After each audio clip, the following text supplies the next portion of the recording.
Mr. President, first of all, thank you for taking the time to talk with us.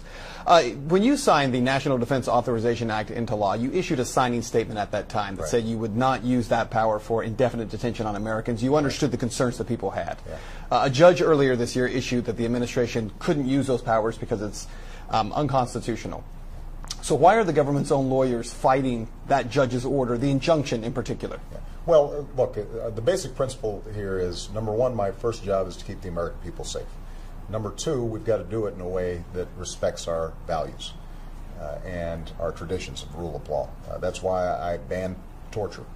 That's why I've argued that we should actually close Guantanamo. But I've also said that, you know, we've got some bad guys who are down there who we may not be able to try in a traditional court, but have pledged to try to hurt Americans. And so that's something that we inherited, that we're dealing with, and it's complicated. On the other hand, what I also said was a U.S. citizen can never be subject to that kind of detention. Congress disagreed with me, and I didn't want us to not be able to finance our military and pay our soldiers and our troops. So I signed the bill, but what I also said was, look, that I'm never going to use this power, and you know, what I would suspect is that the courts are going to agree with us over the long term that that is not something that you can use when it comes to U.S. citizens. Well, let me ask you then also about the so-called presidential kill list that's gotten a lot of attention, and this list of folks who have been targeted for assassination. Right. And on that list have been U.S. citizens who have not been afforded trial, including Anwar al-Awlaki. How do you, as president, or any president for that matter, regardless of party or person, utilize that power to assassinate even U.S. citizens? Well, first of all, you're basing this on reports in the news that have never been confirmed by me, and I don't talk about our national security decisions in that way. More broadly, though, our goal has been to focus on al-Qaeda, to focus narrowly on those who would pose an imminent threat to the United States of America, and that's why it's not just bin Laden, but a whole tier of al-Qaeda leadership has been taken off the field. And that's part of what has allowed us to now begin to transition out of Afghanistan, to begin to bring our troops home. We're going to have to be vigilant for the foreseeable future when it comes to terrorists, but we have to do so in a way that is consistent with the laws of war, with international law.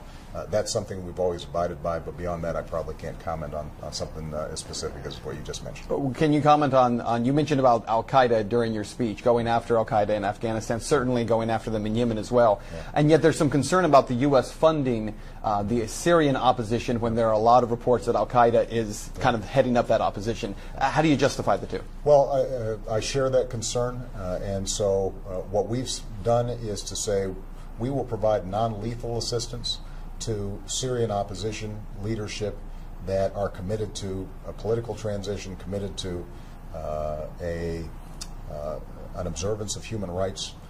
We're not going to just dive in and get involved with a civil war that in fact involves some elements of people who are genuinely trying to get a better life, but also involve some folks who would over the long term do the United States harm. So Syria is a tough situation, but this is an example of a broader foreign policy that I've tried to implement that is practical, that applies common sense, that says we can't solve every problem or throw our troops into harm's way every time there's a situation in the Middle East.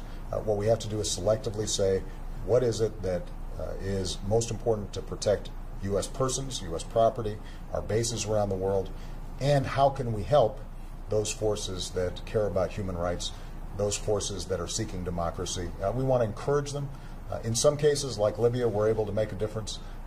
Syria is a more complicated situation, and we're trying to work with the international community to see if we can bring about Assad leaving, and we can bring about a more peaceful resolution of the problem. And you did mention one more. You did mention in the speech as well about Afghanistan, and yet while we do see a drawdown of troops, we're talking about at least 10 more years there being spent in an advisory role. And yet we continually see these Afghan soldiers and policemen turn their weapons on our soldiers. Is it worth it for us to retain American lives there, Americans who are being killed by these Afghan soldiers they're supposed to be training? Shouldn't we just bring all those troops home, or do we stay another 10 years? Well, keep in mind, we're not planning to stay another 10 years. This war will be over in 2014.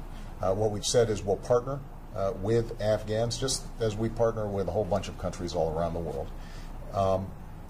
the recent spate of what are called green on blue attacks, where folks who are at least in Afghan police or military uniforms end up attacking us, is something that's deeply troubling, and our Joint Chiefs are spending a lot of time on. Keep in mind, though, there are 300,000 Afghan soldiers that are partnering with us.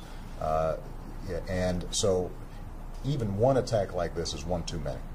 But it's absolutely not true that what we're seeing is generally antagonism with Afghan forces. In fact, they welcome and are very interested in us training them so that they can be responsible for their own security. And the sooner we can accomplish that, the better off we are. But my intention is we are going to have our combat troops out of Afghanistan by the end of 2014. And this is a contrast among many that I've got with the other party. Governor Romney hasn't been clear about what exactly his plans are when it comes to Afghanistan. He criticized me about ending the war in Iraq, as I did. I think the American people understand that after a decade of war, our soldiers, sailors, Marines, airmen, Coast Guardsmen, and their families have made enormous sacrifice. They've carried an enormous burden. We need to focus our attention not only on going after al-Qaeda and terrorists who would attack us, but we've also got to do some nation building here at home. And that's going to be one of my number one priorities, is using some of the money that we're saving on war to help rebuild Ohio, help rebuild the United States, put people back to work, because we're only going to be as strong militarily as we are economically. And I think the choice in this election for a lot of folks is going to come down to who's going to be in a better position to strengthen our economy and our middle class, who've been taking it on the chin for over a decade now. And I'm confident that the plan I'll present on Thursday is going to be a better plan.